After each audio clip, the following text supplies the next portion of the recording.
You know, Damon, I heard a lot this offseason about like Sam Leavitt, Heisman this, Sawyer Robertson, GOAT that, Josh Hoover.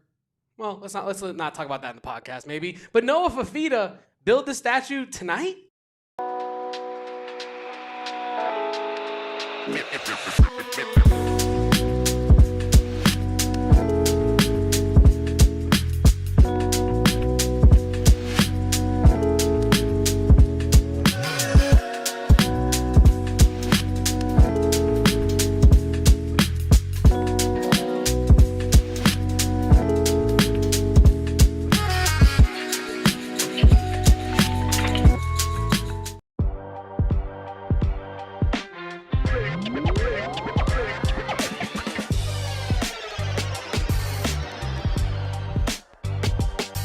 Welcome on into the AZ Wildcats podcast, live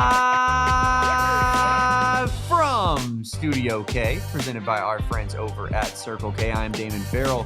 He is Kevin Thomas, and we are the AZ Wildcats pod here at PHNX HQ3. And we are, of course, presented by our friends over at Branded Bills. Head on over to brandedbills.com, use promo code BBPHNX, and get 15% off your first order over at brandedbills.com. Go check out that campus collection for yourself. Kevin and I both rocking the campus collection today, of course, on this fine program. And guys, we have another doozy for you today. We got a lot to talk about. We got Arizona, number 1, playing number 12, I believe, Alabama on the weekend.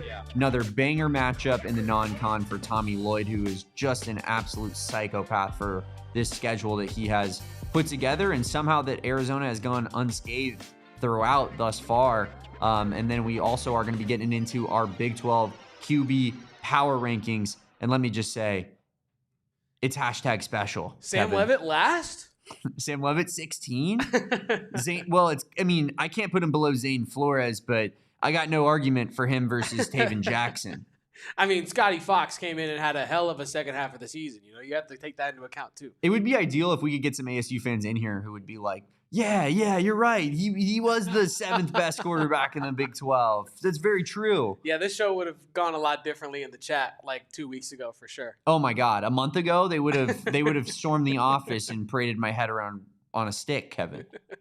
After the Texas Tech game, the victory laps that were happening were out of control. Yeah.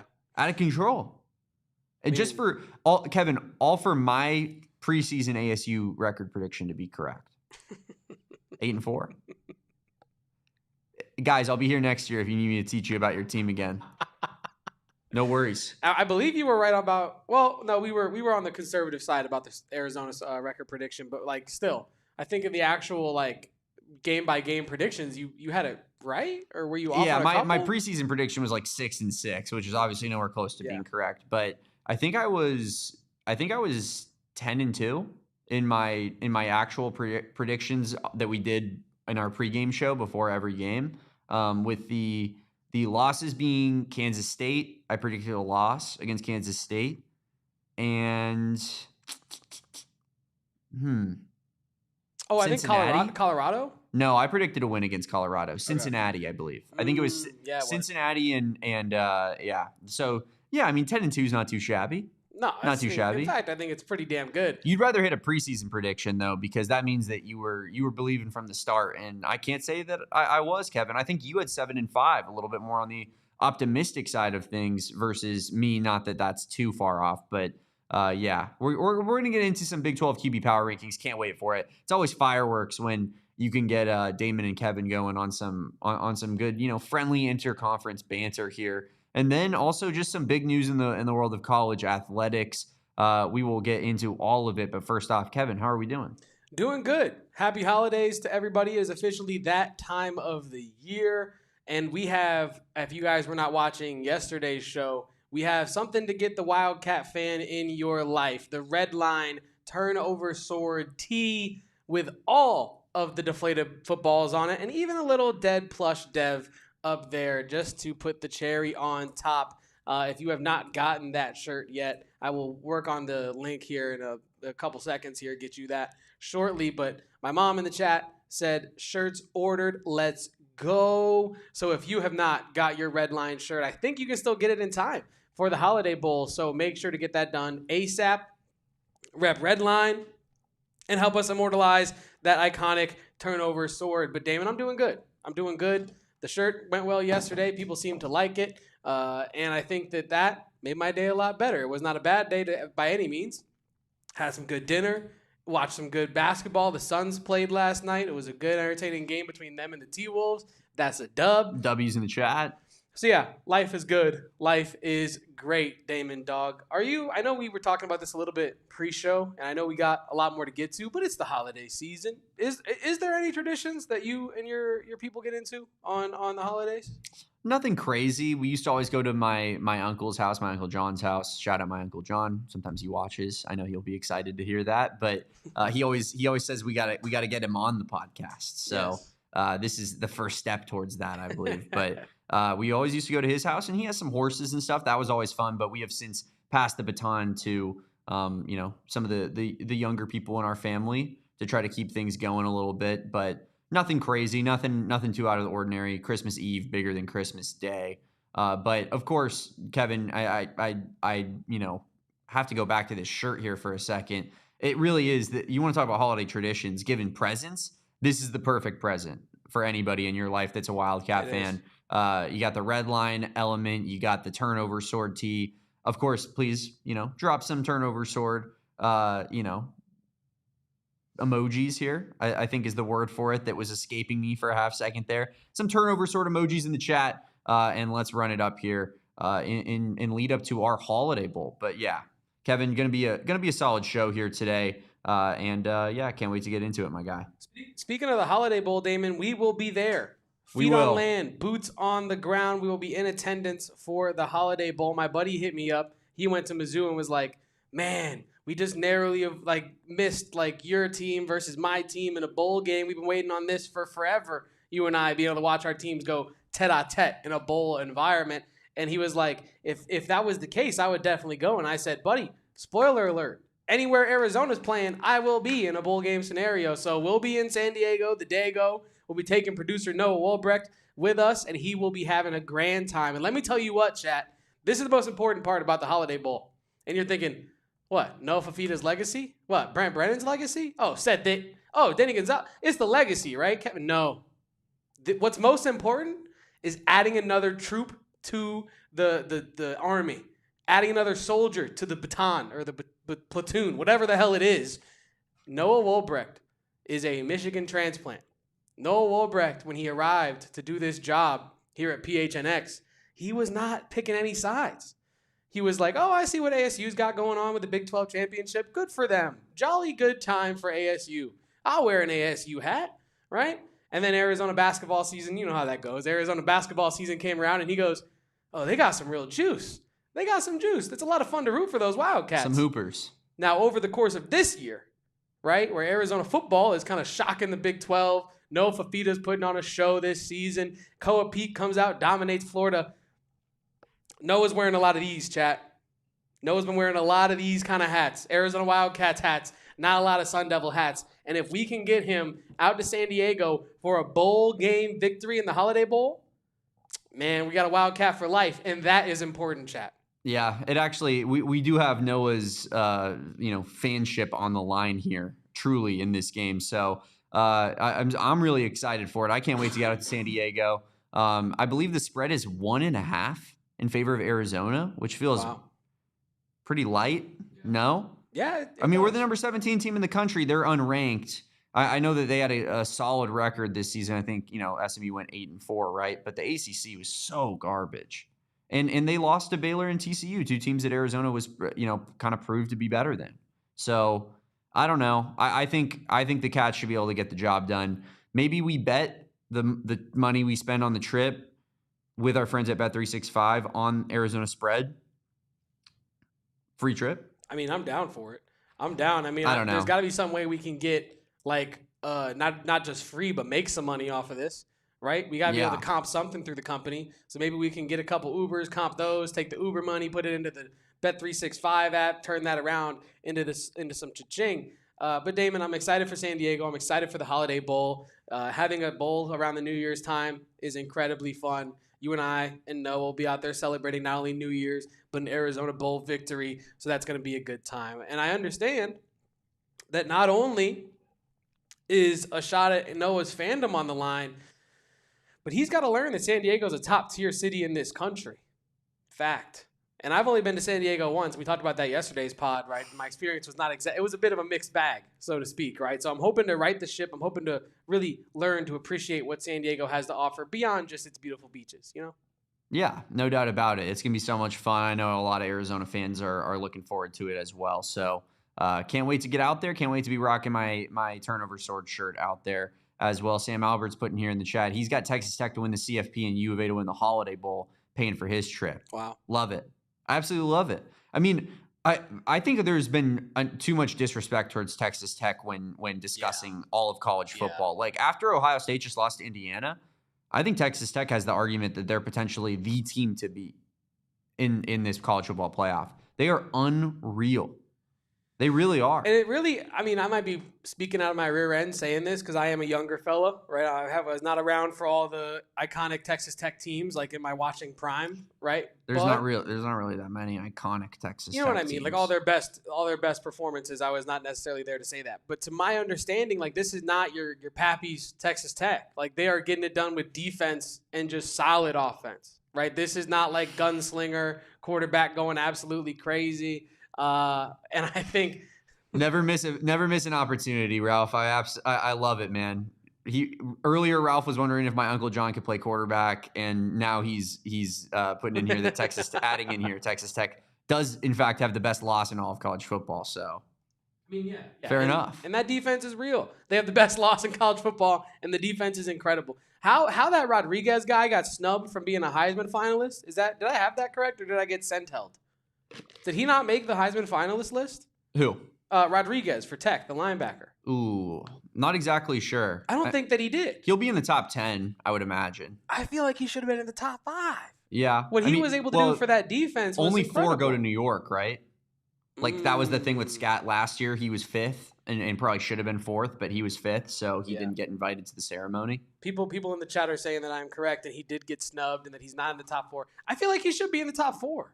Right? Like he definitely will be in the top 10, but I feel like he has the right to go to New York the way that he was playing this year. The Big 12 continues to get disrespected. Well, in the Final Four, I think you had 3 players from the Big 10 and an independent? Or no, 2 players from the Big 10, an independent, and an SEC, I believe, and Jeremiah Love and Fernando Mendoza and Julian Saint. I think. I don't know. But That's Rodriguez was not a part of it, and I feel like he should have been a part of it. Big 12 continues to get snubbed. He had a very Scooby Wright-esque season, circa 2014, where it just felt like every single big play was Jacob Rodriguez, every TFL, every big moment, like he was the guy who was making the play. And so that's unfortunate. And I think that Texas Tech has really been disrespected a lot this year, and in part, I think that that's led to the disrespect BYU's gotten, where like no one is taking Texas Tech seriously as like an Ohio State caliber team when they are. And so because of that, when BYU only loses to that team, people aren't sitting there going, well, of course, they lost to potentially the best team in the country.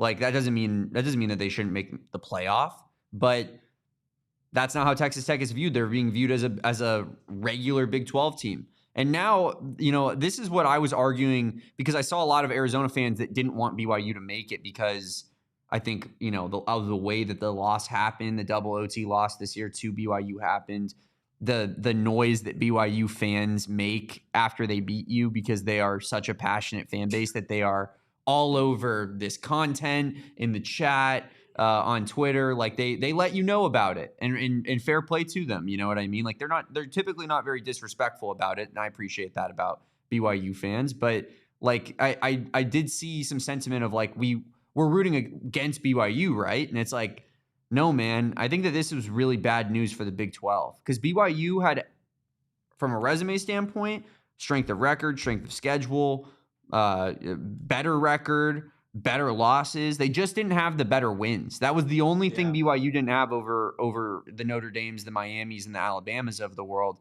other than that, they were, by all accounts, a playoff team. And now the Big 12 has been pigeonholed as this one-bid league, even in a year when it was undeserved. And as an Arizona fan, that scares me into thinking like the avenue for Arizona to make a college football playoff is so slim now. Because if we can't make it as the second place team in the Big 12, it's gonna be damn hard to win this conference and get a Big 12 championship under our belts. Like I could see a year where, similar to this one thing breaks differently against BYU Houston. We're in the Big 12 championship game potentially.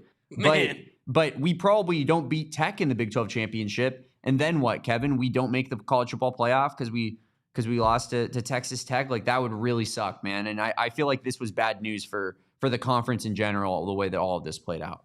What do you have to say to Kobe's comment who says, nah, I'm going to be real. BYU did not deserve to make it because I saw them play a playoff team twice and got murdered.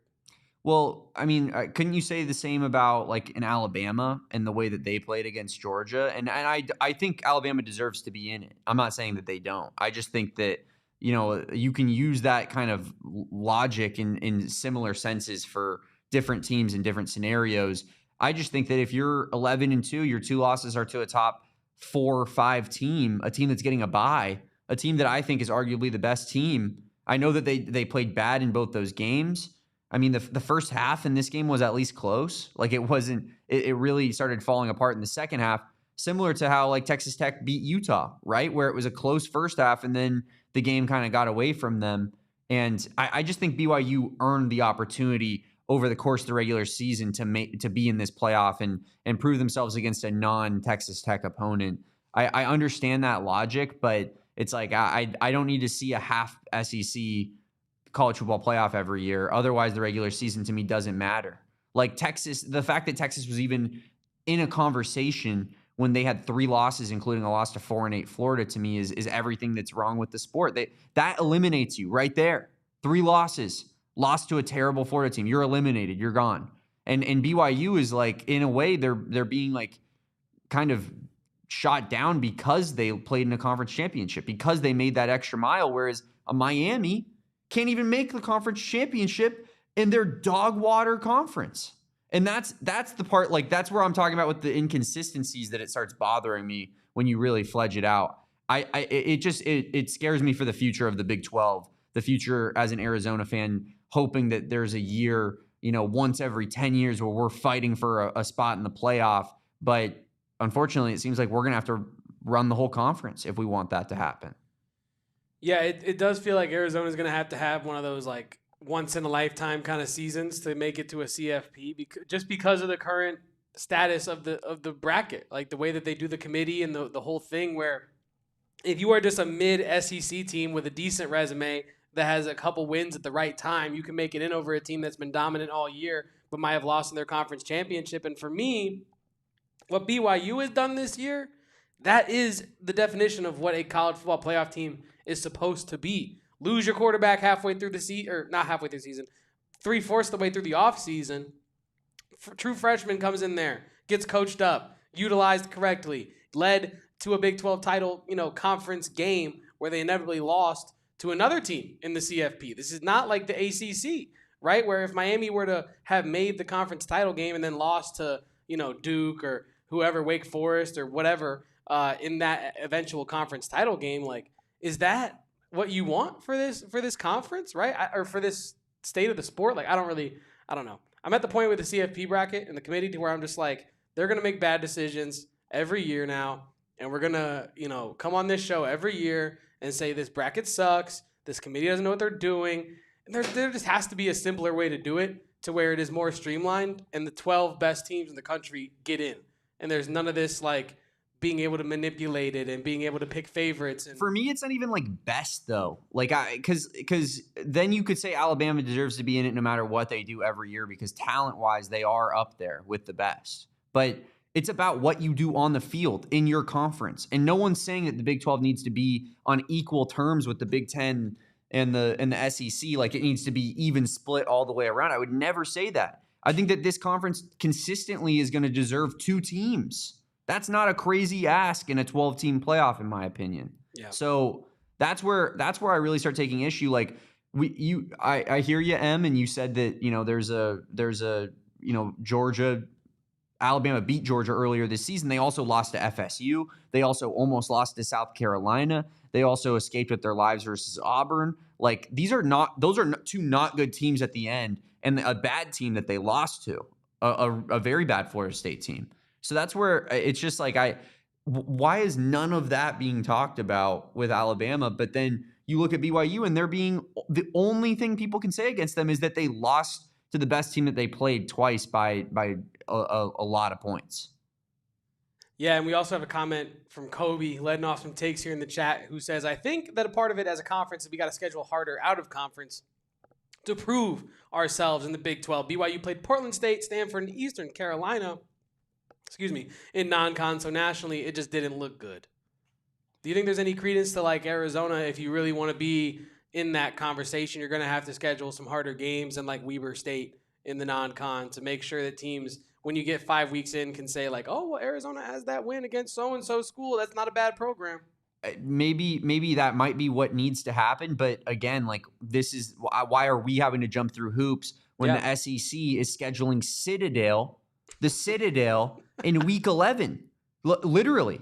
Like, Alabama is playing nobody, nothing community college, all-star teams when they're a week out from the Iron Bowl because they're trying to rest and get healthy for the end of the year. So they're scheduling the cupcake of all cupcakes on their non-conference schedule. I think that there's something to, like, maybe if Baylor performed better against Auburn, like, that would have helped out the Big 12 a lot. But it turns out Baylor wasn't a very good team either. So it's not like it was the cream of the crop of the Big 12 losing to a bad SEC team.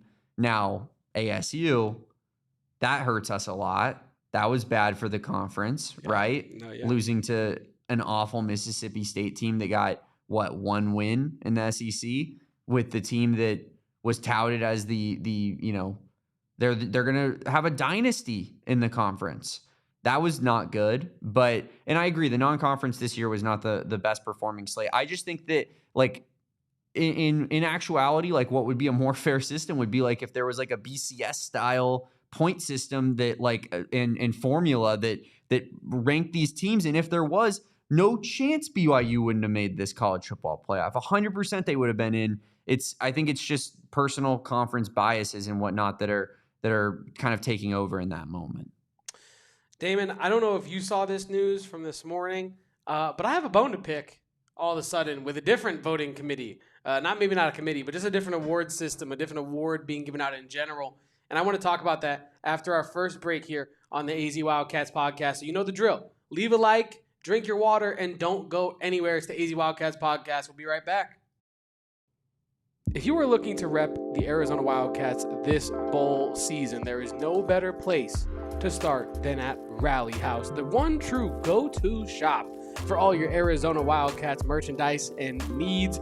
39 plus pages on their website of Arizona merch and memorabilia. It is truly the go-to shop for repping your favorite team, the Arizona Wildcats, and they really only care about the local squads as well. That's the best part about Rally House and our friends over at Rally House, where hopefully we're getting the ASU boys involved in wearing some U of A merch, which I am all behind. But if you want everything, we can hope. We can only hope. Man can only dream with our friends over at Rally House, because they have the variety that you're going to need. Everything from lug nuts, dog collars, jerseys, y'all know the drill. The versatility is off the charts at Rally House. Find your local Rally House location.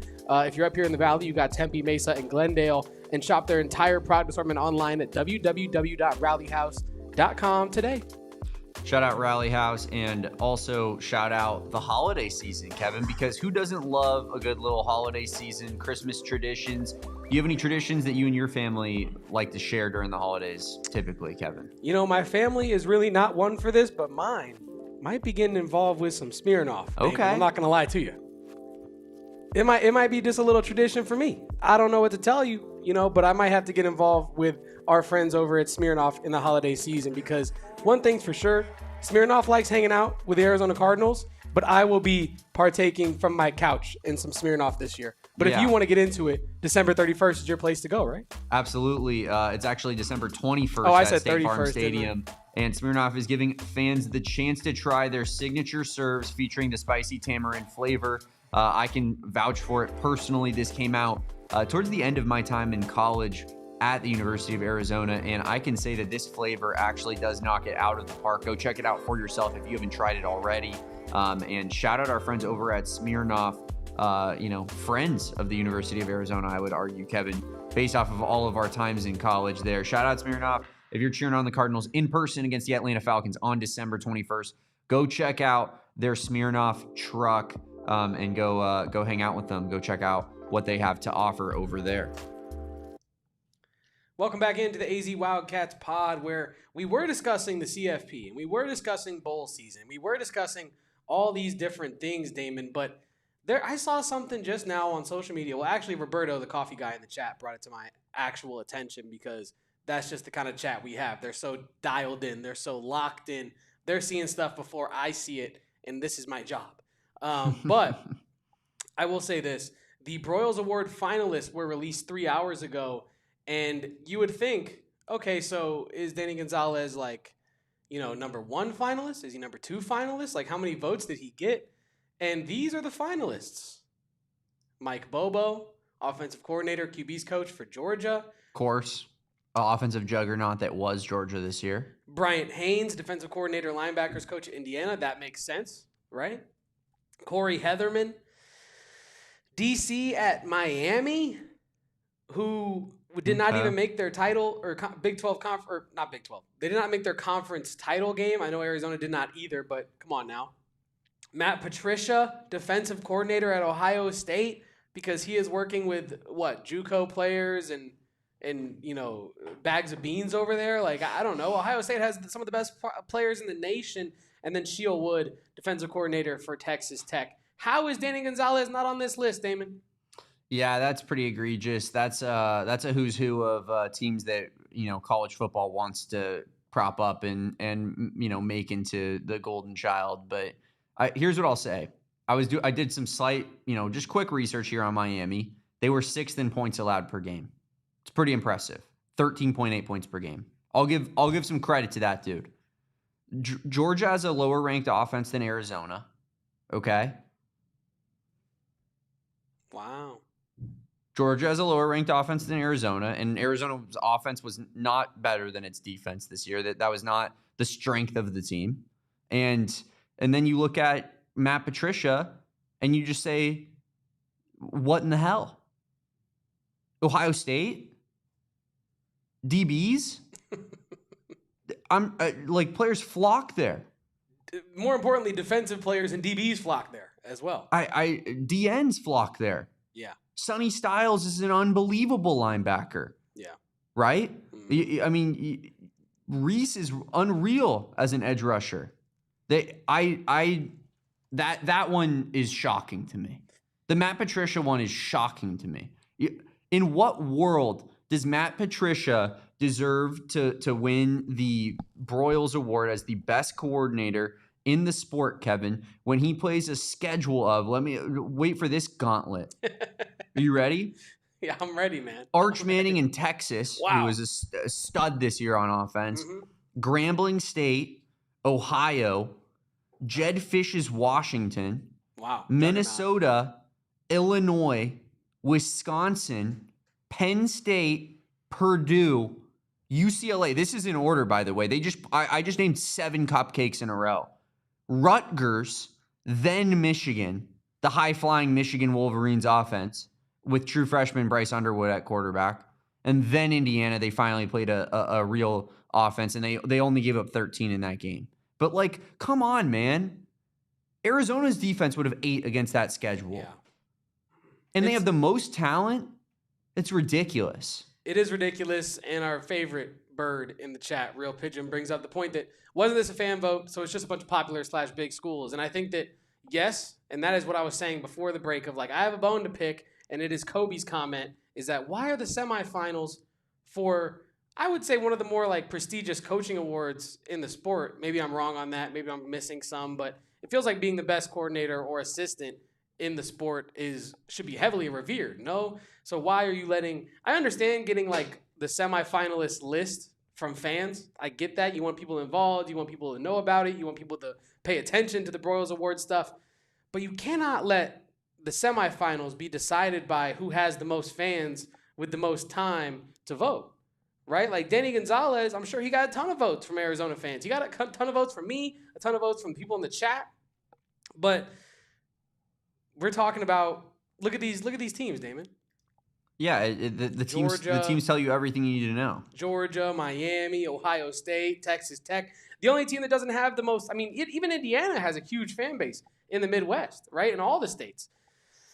So I don't know. It does seem silly, not only in the CFP, but even in the Broyles Award, the way that some of these things are decided in college football. And I think Danny Gonzalez really gets screwed out of an award here because it feels like he should be one of these 5 finalists. Yeah, that is insane.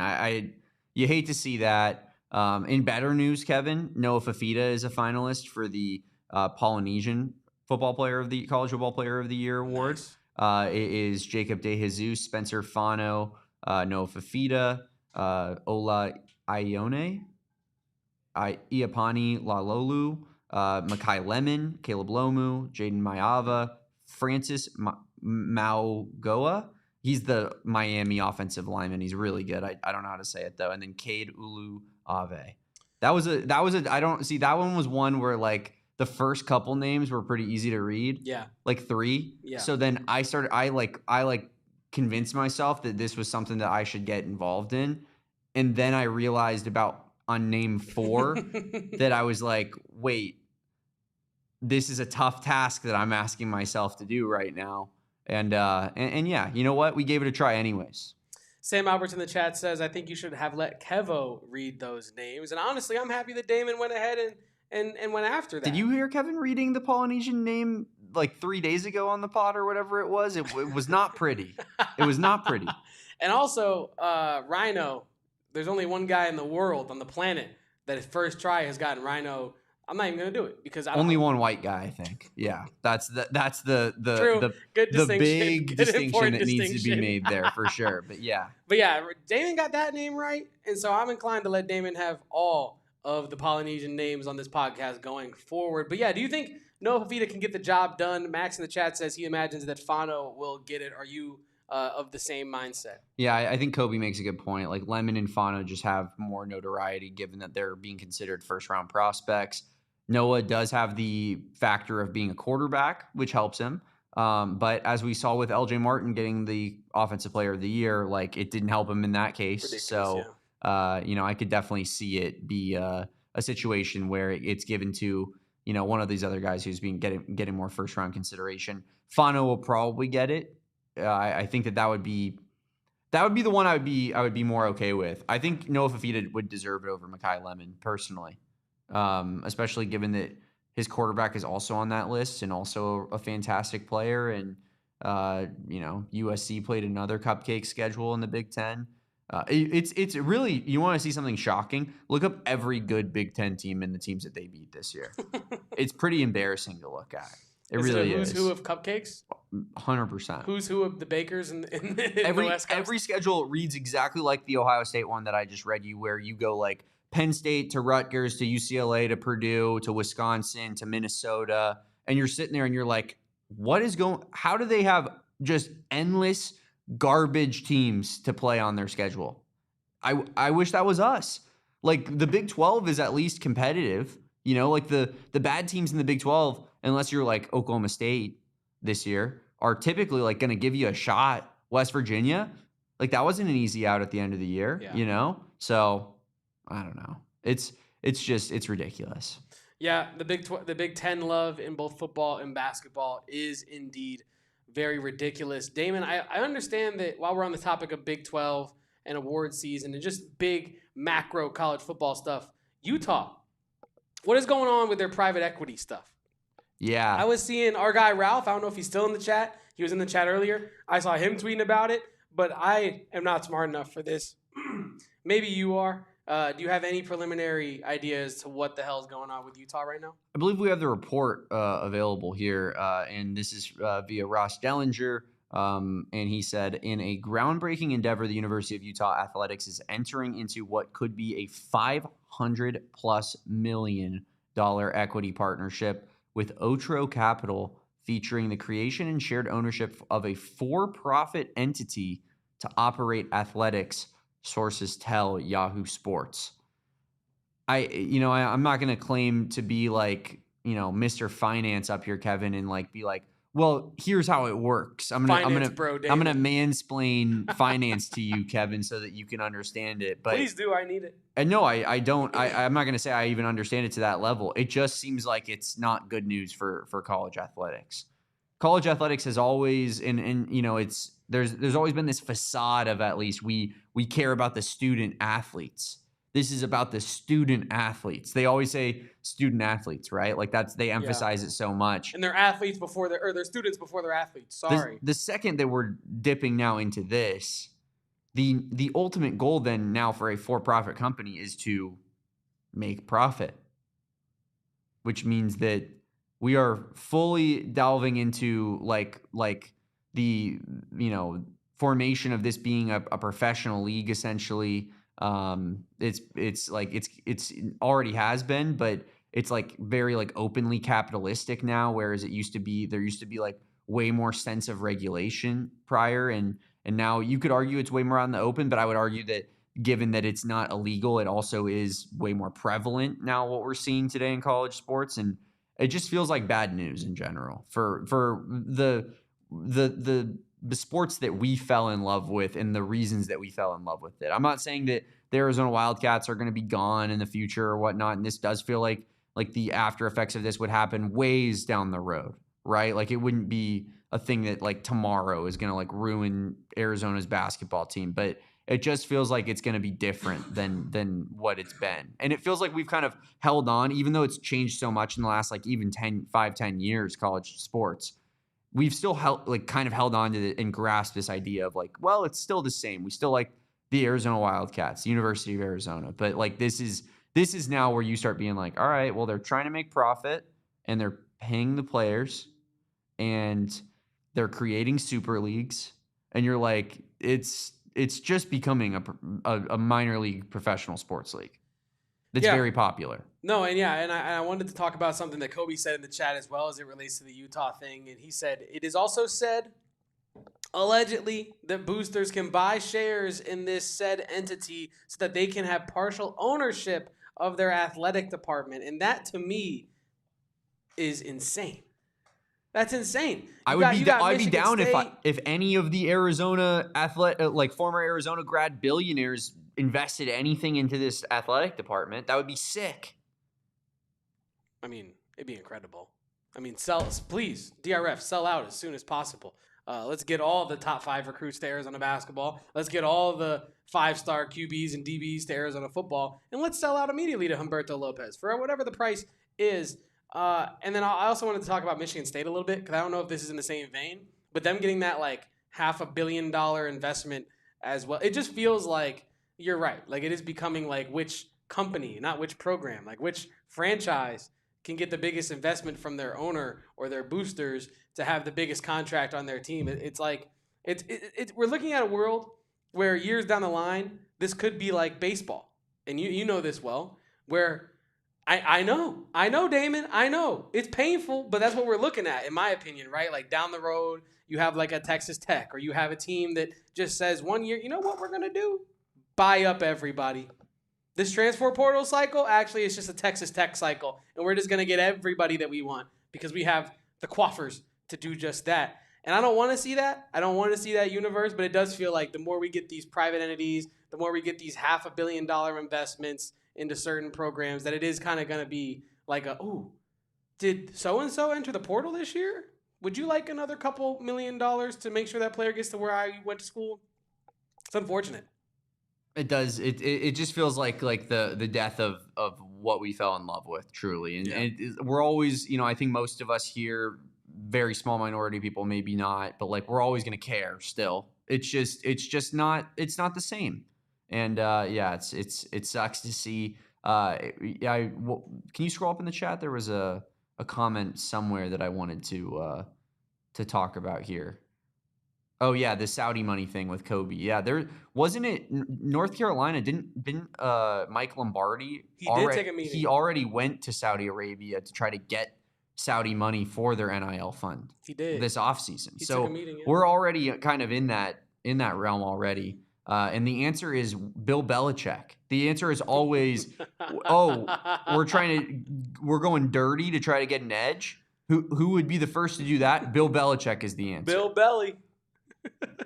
No, yeah. Always is. If it's an infraction, make sure you go to the usual suspect. He's out ahead of it. Arizona State and Bill Belichick. Those are your two main lead suspects anytime there's trouble kicking off with infractions or rule violations.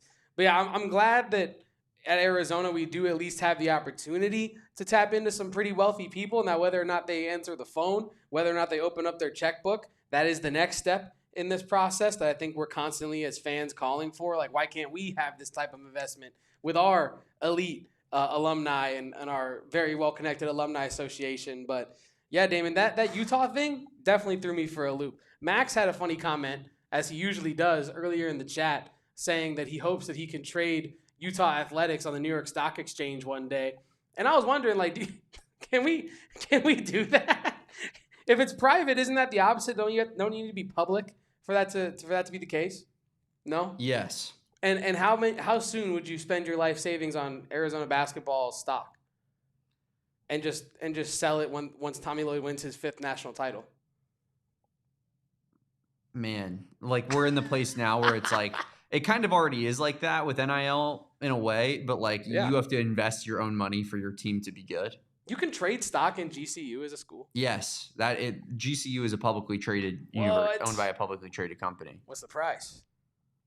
I think they saw like not for profit for like the first time in ever or something like that. Ralph was tweeting about it the other day, but it was interesting stuff. GCU is that's a crazy situation that you got going on there. But they take our side over ASU, so it's all love. It's all. I won't even talk about what's going on behind the scenes.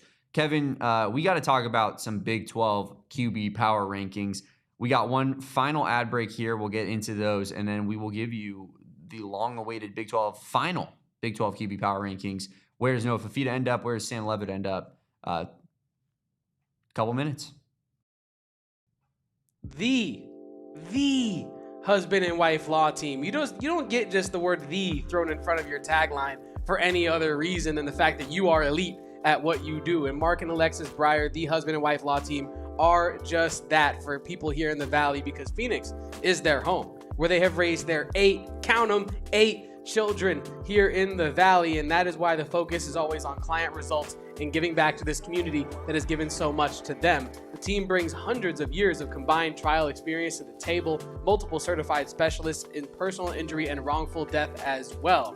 And obviously, not every law firm is going to absolutely make a ton of promises and guarantees to you, but there are some that the husband and wife law team can guarantee, is that you can cancel their fee at any time for any reason. You will receive as much in your pocket as they receive for the fee in general.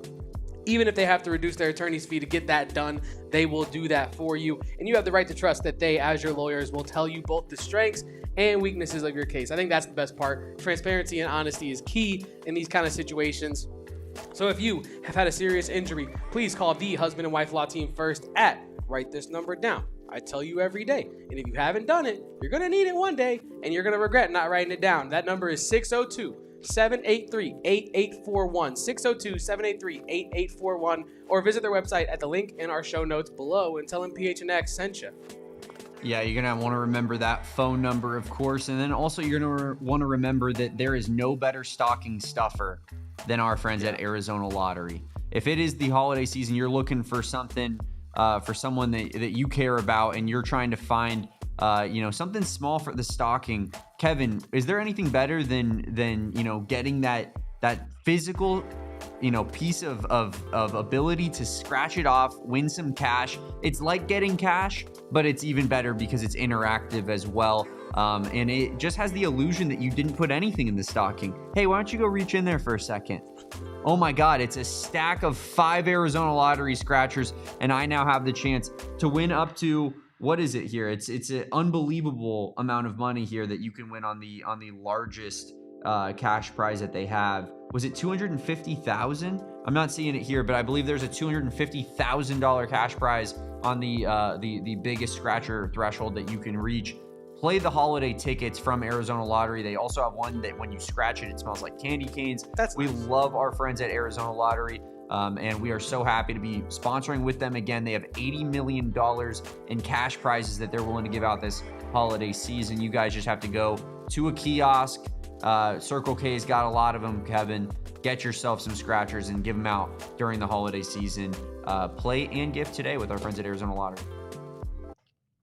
Thank you to Arizona Lottery and the husband and wife law team for participating in this podcast. Special shout out to Brandon Bills for code BBPHNX and presenting this podcast to you fine people today. Damon, I have just received news.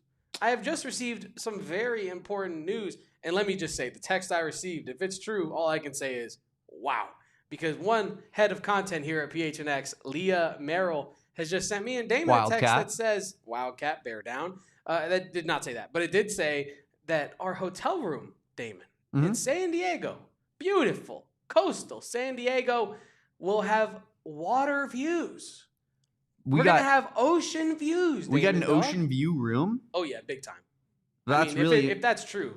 That's really interesting, Kevin, because I just received word here on a text that our compatriots on the PHNX Sun Devils podcast are going to be getting views of beautiful downtown El Paso as a part of their package at their hotel room. So while we're slumming it in San Diego with our ocean room, they'll be living it up in the city that never sleeps, El Paso, Texas. I mean, I love it. Who would have thought that Arizona would be in the penthouse and ASU would be in the outhouse to end this season? You hate to see your ops thriving like that. You know what I mean? Man. You hate to see your ops get sent to El Paso. Meanwhile, you're in sunny California in the wintertime on a beach. Man, that sounds awful. Yeah, Kobe, that was the plan. That was what we were discussing, I believe. So that's what it seemed like. That's what that's what it entails. The media hotel is only the best of the best. Only the best of the best. And only the best of the best we found in our Big 12 quarterback power rankings. Well, I guess that's not 100% true. We do have the bottom tier as well. But Damon, who do you want to kick this one off? Why don't you go ahead and do it? Let's run it, Kevin. Give me your bottom 4 Big 12 QBs. My bottom 4 Big 12 QBs are going to look a lot like this. I mean, do I need to say much about these 4 guys? I will try to say something about each of them. Oklahoma State. Zane Flores. It's got to be Zane Flores. Not good. Not good at playing quarterback. I don't need to have a super high level of expertise to tell you that. UCF's Taven Jackson, I actually feel like did not play very he didn't. Man, how do I say this? He didn't play awful this year. You know, he tried for UCF, but he still lands number 15 for me. Scotty Fox, looking straight like Chad Powers or whatever the hell from that Hulu show. He comes in at number 14 for West Virginia. He came in at the end of the year, not a super large sample size to really judge from on him. He did come in and help lead a feisty West Virginia squad towards the end of the year. Yeah.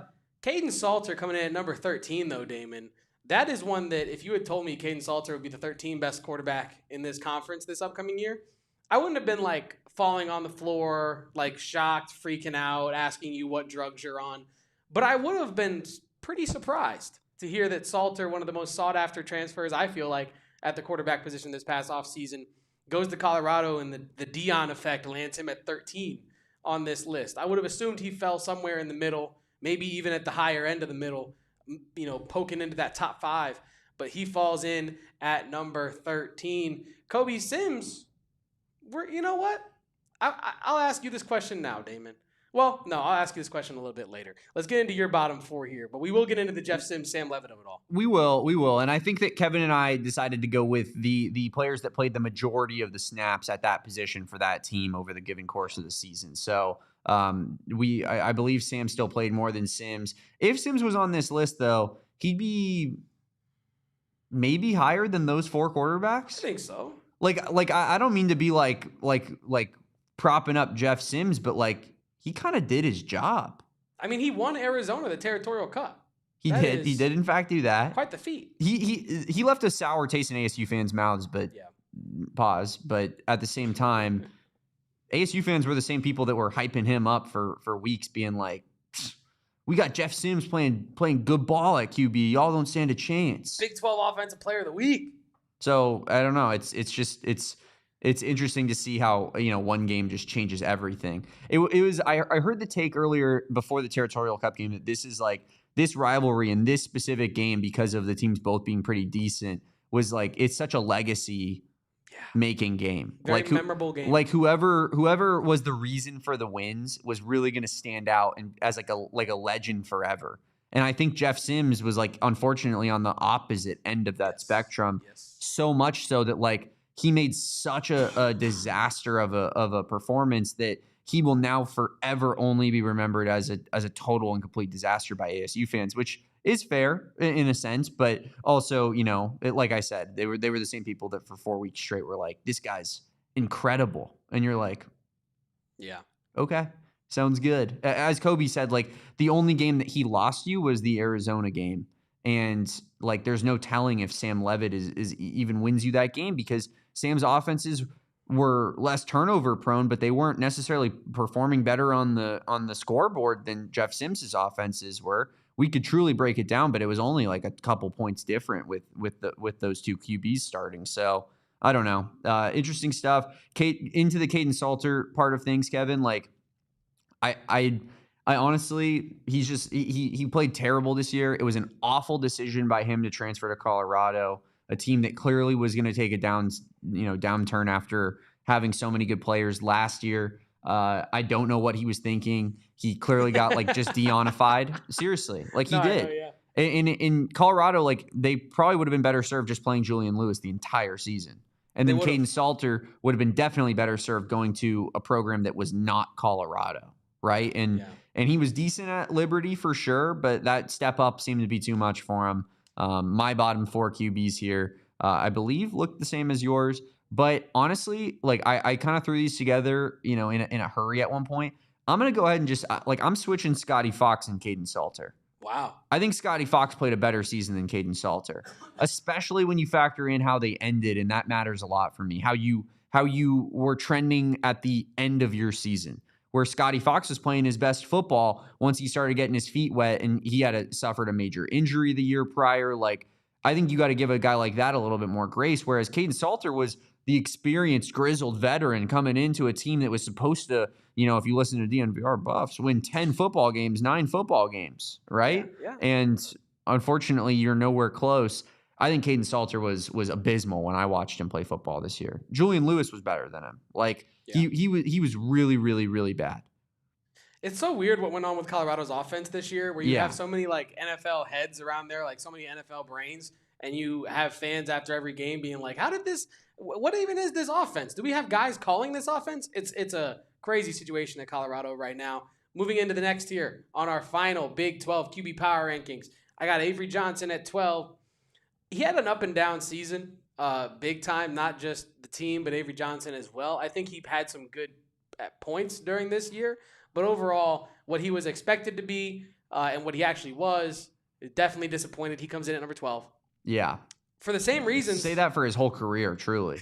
True. For the same reasons, Rocco Beck comes in at number 11, right? Rocco Beck, for parts of this season, mostly the first 5-6 weeks, looked like a top 5 quarterback in this conference. And when we talked to Iowa State experts, when we talked to Iowa State fans, they loved Rocco Beck, and they still do love Rocco Beck. But what made them appreciate Rocco Beck so much was his ability to win games, was his ability to make cerebral, methodical decisions down the stretch in the clutch time to get you victories.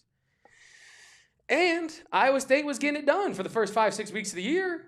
And then after that, the wheels kind of fell off the wagon, and Rocco Beck, and we talked about this, and this is mostly your take that I'm really just ripping right off of your notes there, Damon, but Rocco Beck was a guy that if you are winning games, he looks like expert game manager, one of the, pro-ready QBs with a pro brain in between his ears.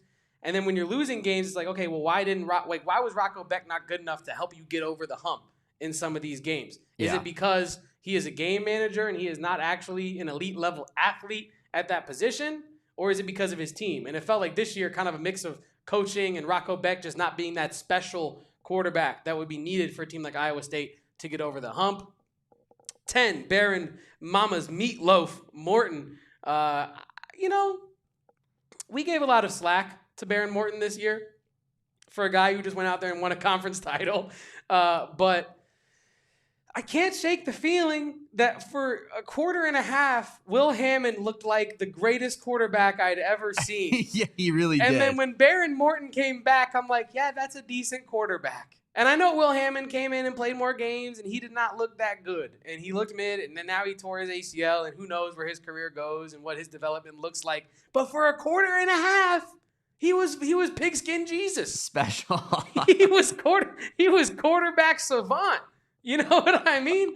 And I don't know. I can't shake that feeling that at any moment a slightly more talented QB could come in and just absolutely take your spot.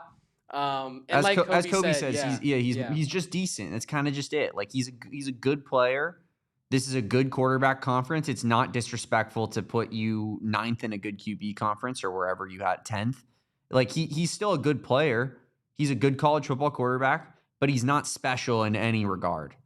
So yeah, I mean that one was that was a disappointing season.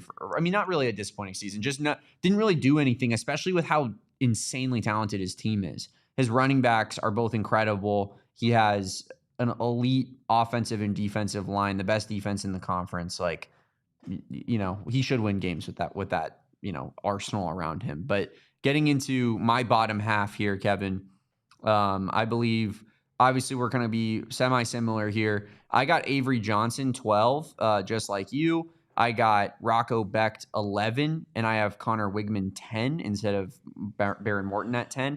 And then I have Josh Hoover at 9. So, you said a lot about Avery Johnson, disappointing season, disappointing career, really. Rocco Becht, not dynamic whatsoever. Good game manager. Once Iowa State started, needing him to carry them, we all saw what that looked like, and it was not good. Connor Wigman was like, I can't say I was more wrong about Brendan Sorsby. Yeah. But sorry, Sorsby. #sorry, Sorsby. I was more wrong about Brendan Sorsby, but I can't say that there was a single player in the country that I was more wrong about how they would play football than Connor Wigman, who is somehow an unbelievable dual threat runner, despite being a 5-star pro-style quarterback coming out of college, like pocket quarterback coming out of high school, I should say, rather. Now his best trait is QB power and read option. He can't throw the football whatsoever. I think that he was in large part a product of, Willie Fritz and the program that they have going on over there. I would imagine that Keyshawn Henderson is going to take over that job this next season. Has to, right? If he's talented enough, he will, because Connor Wigman is not good enough to be holding you out of your spot, in my opinion. Then I have, to round out that bottom half, Josh Hoover, who I think is extremely talented, put up a good first half of the season, puts up a lot of really good raw numbers, and then you look at his turnover numbers and you're like, holy hell, this guy just keeps throwing the football to the other team. He kind of had a bad end of the year for TCU, and so that's why I got him 9 here. I think he's a good player. I saw there was a rumor today, Kevin, that from one of my buddies who's a TCU fan on the TCU boards, that Josh Hoover is being courted by Texas Tech. Wow. In way of like $5 million plus next year. So we'll see if that has any impact, because that would be insane, especially in interconference, especially Tech big broing TCU like that. Yeah. When I'm not saying TCU is like levels above Tech, but like Tech is not really levels above any Texas program throughout history. They've kind of been like the middest of all mid. That's their thing. So for them to go in and just chain snatch TCU's prize quarterback would be insane. But ultimately, I think Josh Hoover played himself out of a first half spot here. Yeah, I excuse me. Sorry, chat. Whoa. Got a lot to get off my chest here. LeBron gif. Michael Jordan. Oh, no. But he is a player that really disappointed this year. And when you brought up his turnover numbers, that is something that I wish I took more into account when I did this. And as Pigeon commented, Josh Hoover in the top 50% is criminal, bruh. He might be the most overrated QB I've ever seen. And while he does come in my top half here at 7, I do think that maybe I should have swapped him with potentially either Morton or Wigman and move some other guys down, because I do not believe that Josh Hoover actually, deserves to be in this 7 spot. And we're all allowed to make some changes after the fact. Damon moves Salter, down 1 for Scotty Fox. So I'm allowed to move Josh Hoover down a couple spots on my list. But as the graphic says, I got Jalen Daniels at 8. I think Jalen Daniels had, he did not have all the results that you wanted this year. He had some untimely turnovers as well. But I do think he played pretty well this season. I do think he played up to par for the most part for what you expected of Jalen Daniels. He was at times showing flashes of being one of the better quarterbacks in the conference, and at times showing flashes of being one of the more inaccurate quarterbacks in the conference. But I don't know. I just like watching Jalen Daniels play. I think he played strong this year for KU in a year where they could have done a lot better if they had better situational football skills. Josh Hoover says he comes in at 7, but we know he's not in this top half. Now, this is where I really wanted to discuss things with you, Damon. Number 6 is Sam Leavitt. Number 5 is Devin Dampier. All right, so we got that out the way. But Sam Leavitt at 6. If we swap Sam Leavitt for Jeff Sims, who's the higher rated quarterback on this list? I think Sam Leavitt, but by how much though? But I think this is where we get into murky waters here, Kevin, because I'm dragging you into deep waters with me, David. Because ASU fans would clip this and go ballistic online and be like, they said that Sam Leavitt and Jeff Sims are equal, and it's like no one ever said that. In fact, you can go look at if you type in Sims Leavitt on my Twitter, you'll find a bunch of takes of me arguing with people who were saying, it was Houston fans who were mad that I had them lower than ASU in power rankings. And I was like, I'm like, they're not the same team. It was people, they were mad that they lost to Utah. And I was like, well, I'm not going to knock them because they lost to Utah with Jeff Sims on the road. That's not what I was planning on doing. Right. But facts of the matter are, when you look at the offensive output with Sims versus Leavitt, it wasn't too far off of one another. Again, there were more turnovers, but that was really the one stark contrasting difference there. Sims might have lost you the Arizona game. Other than that, there was no other game that he lost you this season. There was no game that, Leavitt would have won, if Sims wasn't playing. I saw Kobe bring up the Houston game. That's ridiculous. Sam Leavitt put up a goose egg in the first half of that game. There's genuinely no saying he would have come back in that game. It's crazy talk in my opinion, but they weren't too far off one another. That's why I said Jeff Sims would be my 9, my 10, and Leavitt's. I think I have him, not too far off of that, 7 or something. 6. I got him at 6. So here's my logic here. Jalen Daniels had a good statistical season, choked in every big moment. He didn't do anything in the big moments, in the final drives when he had the football in his hands and he needed to go out there and get you a score. And that's why I have him at 8. I think he's a good quarterback. I just think that based off the season he had, you got to put him there. Morton, I agree with you, Kevin. Meatloaf. I think Meatloaf is a cog in a system. I think he's a decent game manager. If you replace Rocco Becht with Baron Morton, would it look exactly the same? It would look pretty similar. Would it look exactly the same? It would, yeah. I really feel like those two players are those are the game managers here. One of them just played on a better football team, so he gets put higher in the power rankings when it's all said and done. I put Leavitt 6, and I think, honestly, in part, it was because I was looking at Morton versus Leavitt, and I was like, man, Texas Tech is just better if they have Sam Leavitt. You know what I mean? I'm not a Leavitt guy. Everyone knows I'm not a Leavitt guy. I think he's pretty overrated. I think the Heisman shouts and the top 10 pick shouts were insane. But I just can't help but feeling if Sam Leavitt's playing for Texas Tech, he probably doesn't get hurt like he did because they have a better O-line. He probably just looks a lot better than Baron Morton did. And I just think he's a more dynamic player. But That was maybe that's weird logic, but that's kind of what I was thinking on it. And then to round it out, I put Sawyer Robertson, who's the nation's leading passer, in the 5 spot. I think I couldn't take him out of the top 5, but kind of similar to Josh Hoover, like was falling off at the end of the year, turning the ball over way more than he was at the beginning of the year. I part of that is probably pressing a little bit, knowing that, you know, if you're Sawyer Robertson, you are the only reason your team will win a football game, because you have to throw for 300 plus yards and multiple touchdowns, or else you guys are cooked. But I think, you know, Sawyer Robertson played himself out of being on that, you know, top quarter of the conference here at the end. I agree with you. Let's get into my final quadrant here on our not penultimate, but the ultimate quarterback power rankings for the Big 12. Look at that. Would you look at that? Would you look at that? Who's in the number 1 slot, Damon? Let me know. The king. And who is the king? Noah Fifita, of course. Statue me now. Noah Fifita, number 1 on this list. Who would have thought? Only Arizona Wildcat fans, only Seth Doege, only those who knew what Noah Fifita was capable of would have predicted that he would not be near the bottom of this conference. Like, a lot of preseason rankings had him in that 12 to 16 range, which is unbelievable for where Noah Fifita is from a talent perspective, from an accomplishments perspective. I understand what happened last season, but anyone who had eyes and watched that knew it was not his fault what happened last season. Everyone had him bottom half. Everyone had him bottom half, Kevin, to your point. They did, and it was wrong. And our guy, Mr. No Fifi himself, Noah Fifita, number 1 on the Big 12 power rankings. Sorry, Sorsby comes in at number 2. Bear Bachmeier, the fearless freshman, comes in at number 3. And Sawyer Robertson, as Damon outlined, comes in at number 4, just 1 spot ahead of number 5, Devin Dampier. Yeah, I hear you, Pigeon. Like, I agree. I think that those players are super similar in the way that you can look at how their seasons played out. I just think that Sawyer Robertson was dealt such a tough hand.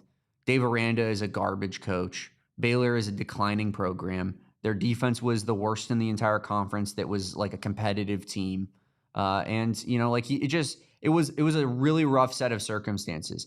Meanwhile, like, I don't think TCU is like some juggernaut team, but they were decent.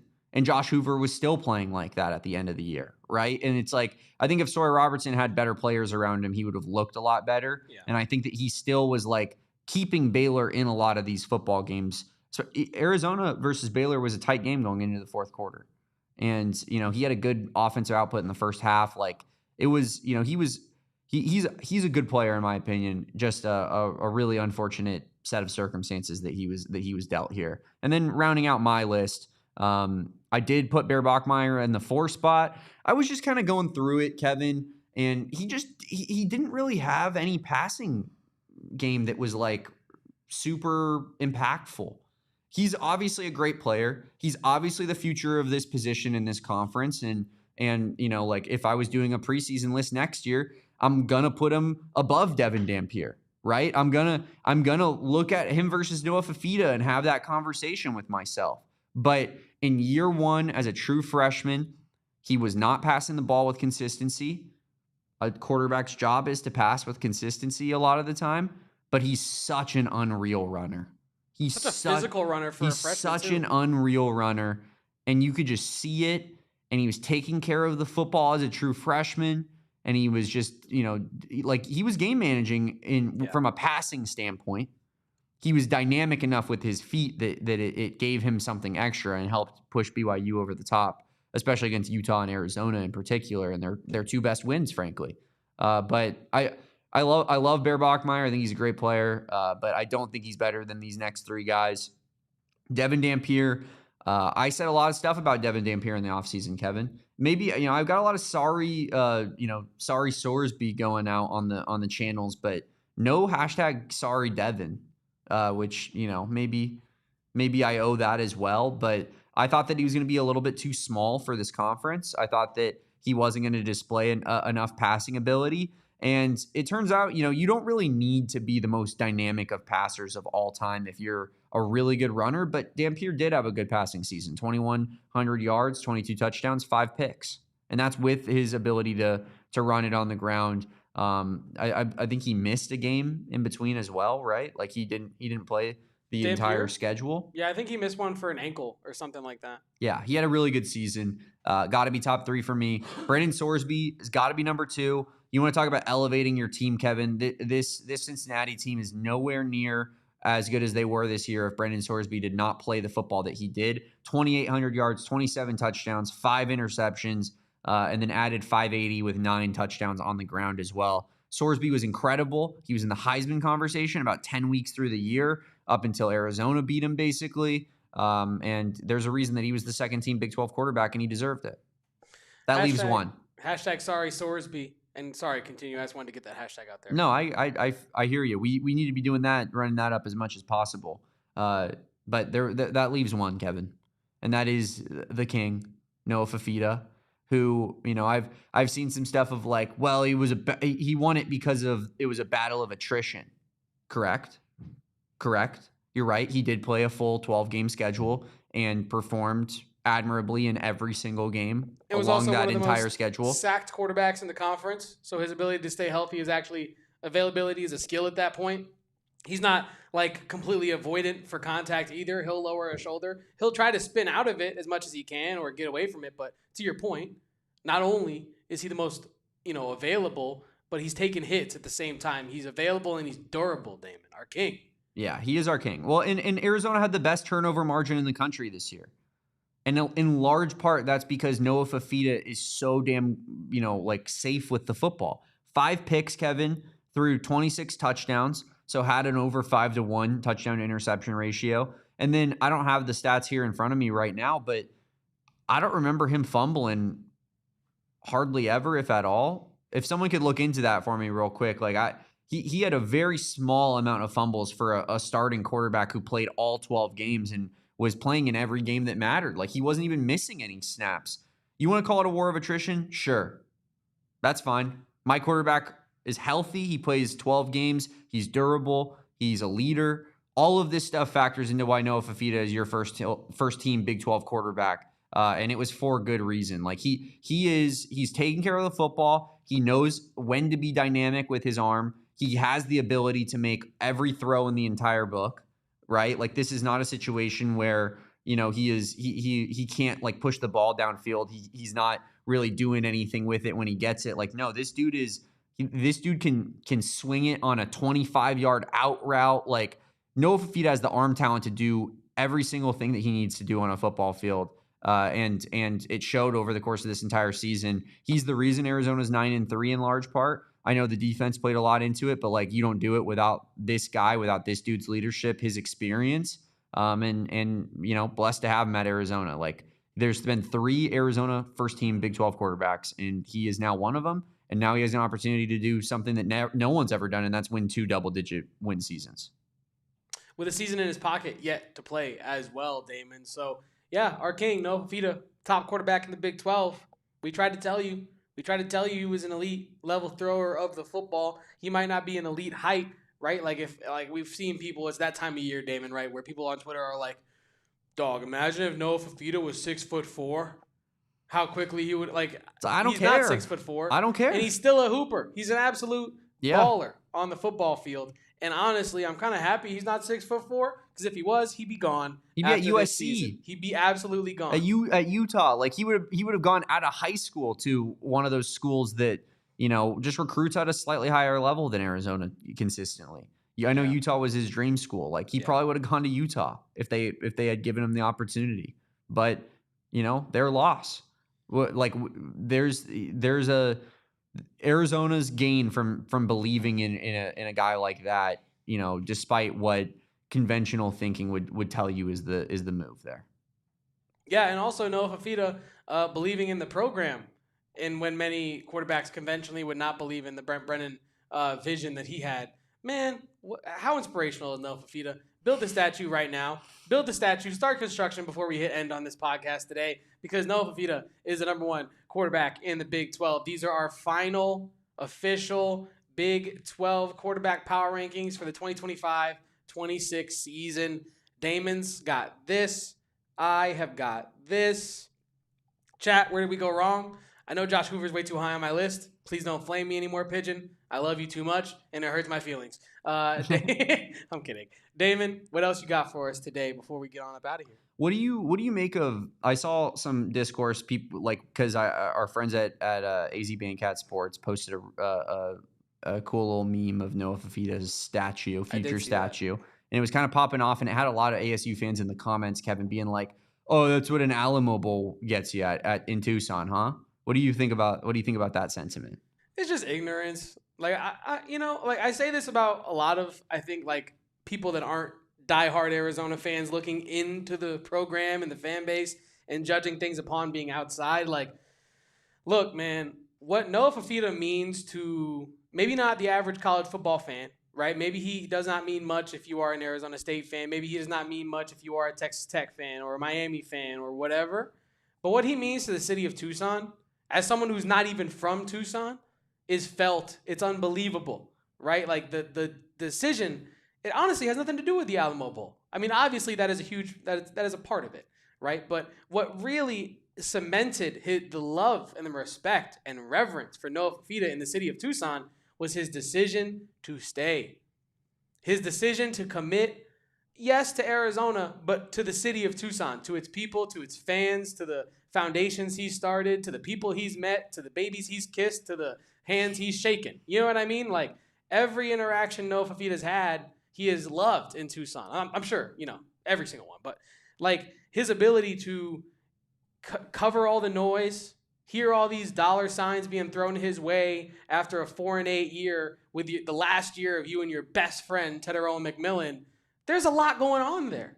And I think we've seen this year, and I'm not trying to make this a Sam Leavitt thing, but we've seen this year when quarterbacks that are about themselves get put in a position where it is not the perfect thing for their development, a lot of these guys are out the door to the highest bidder. That's just the fact of the state of college football and basketball right now. And for Noah Fifita to have the worst imaginable year that he could have imagined coming into the first year of Brent Brennan, to commit to that coach, to commit to that result, wear it all year, hear all the bad projections, and still commit, and still go to another bowl game, and still have a chance to have a second 10-win season. So yeah, the Alamo Bowl means a lot. The Alamo Bowl is something that fans will remember in Tucson for a very, very, very, very long time. And Noah Fifita and T-Mac are a huge reason why. But the reverence, like, the Alamo Bowl is what I'm trying to say. The Alamo Bowl gets you respect. For sure. Staying and committing to Arizona in a time of turbulence, in a time of it's so easy to leave and get a big check, that gets you reverence. That gets you the statue. You go from talented player, talented quarterback, accomplished quarterback, to legend in the city of Tucson because you had a chance to turn your back on these people and you embraced them. You went the other way. And I think that is why Noah Fifita deserves a statue, not just because he beat a backup squad of Oklahoma you know what I mean? Like, that's not what happened. He gets the love because he deserves the love and he's shown it back to the city. Yeah, I think that's well said, Kevin. I think that some of it was just conventional trolling, people just trying to find a way to, get a rib in on their rival, which is totally fine. You can do whatever you want. That's funny. If that was your intention behind it, I think that's hilarious. But I think that the people that are serious about it, being like, "Oh, that nice. So just an Alamo Bowl and you get a statue, huh?" It's like, no, man, you're upset right now. No, seriously. You're reeling right now. You're emotional. You're in a bad state of mind. And because the context of the tweet was meanwhile in Tucson, we're building a statue for our quarterback while y'all's quarterback leaves. Like they're just looking for anything to come at because they wish that they were in that position. They wish Sam Leavitt loved them the way Noah Fifita loves us. Oh. And that's the facts. And it's like I don't want to like kick a bunch of people while they're down, but like that is genuinely like it's a jealousy thing in my opinion. But I do think that there's a lot of other ASU fans that are out there that are being like, this type of situation has made me respect Noah Fifita all that much more because Sam Leavitt left the second it got tough. The second he felt like cracks were showing in the program that this was, I don't have the number one receiver in the country next year. I don't have NFL O lineman. Oh, I don't have Cam Scadaboo. Well, I gotta leave. And you're seeing what that looks like in Tempe, and it's unfortunate, but I believe that that's exactly what we're talking about in that situation. And yeah, it's a Noah Fifita has built this legacy here in Tucson. Has an opportunity to really cement himself, like build it even further and make it where you can't even have a discussion about anybody else, right? Unless you want to talk about stuff that he can't control, like, well, he doesn't have a Super Bowl MVP or a Super Bowl ring, and it's like, all right, bro, but what did he do at the school? He was a legend. He was a legend. Yeah. I mean, Noah Fifita should have left last year. Yeah. Like that's the craziest part is that like he straight up not only like could he have left, he should have left. In what world would you guys stay at that spot if other people were coveting you, which we know that Noah Fifita could have gotten a starting job at a decent sized program elsewhere? Like, in what world are you sitting there going, I think I'm gonna run it back with these guys who have proven that they by no means can run a successful football program? But that's the situation we got, and blessed to have him as our quarterback. And I believe it was Andrew Epps put up earlier in the chat that ignorance would be if Noah went to the Holiday Bowl, didn't end up a Wildcat fan, and then didn't say that San Diego is a top tier city. This is a Christmas promise. We're gonna make that all happen. It will be done. It shall be done. And he's gonna love San Diego. We're more worried about Noah staying in San Diego than we are about him not liking San Diego. That's a fact. Yeah. Can we get him to come back with us? That's gonna be the struggle. Yeah, I'm with you, Damon. But yeah, build the Noah Fifita statue now. Respect our quarterback, the best quarterback in the Big 12. And I think that's all we got today, Damon. No. Yeah, it's gonna do it for us today. Just a brief, 80-minute pod. That's just what we do. That's what we do. We just love talking ball on this podcast, and we'll be back talking ball on Thursday at 2 p.m. We're going to have Justin Spears join us. We're working on some really cool interviews throughout the rest of the week, including a potential Arizona basketball coach of sorts. So we will see, and hopefully you guys are stay tuned here, locked in 2 p.m. rest of the week. We'll be previewing Arizona versus Alabama later on the weekend. We'll be talking about the Holiday Bowl even more, and any news that comes about in between. Of course, follow Kevin at KevoPosts. Follow me at Damon Dog, that's DAWG, and follow us at PHNX_Wildcats on all socials, except for TikTok, where we're at AZ Wildcats Pod. Appreciate everybody for watching this show. Rate and review on your favorite podcasting platform as well, and subscribe to this channel. We are running up the road to 50K, Kevin, and we get a pizza party thrown for us if we can hit it by the end of the new year. So if you guys have not subscribe to the channel yet and you watch the show frequently, or if this is your first time and you're interested in what we got going on, please subscribe to the channel. It helps us out so much, and we want that damn pizza party. My big back wants pizza. Give me the damn pizza, man. I need it.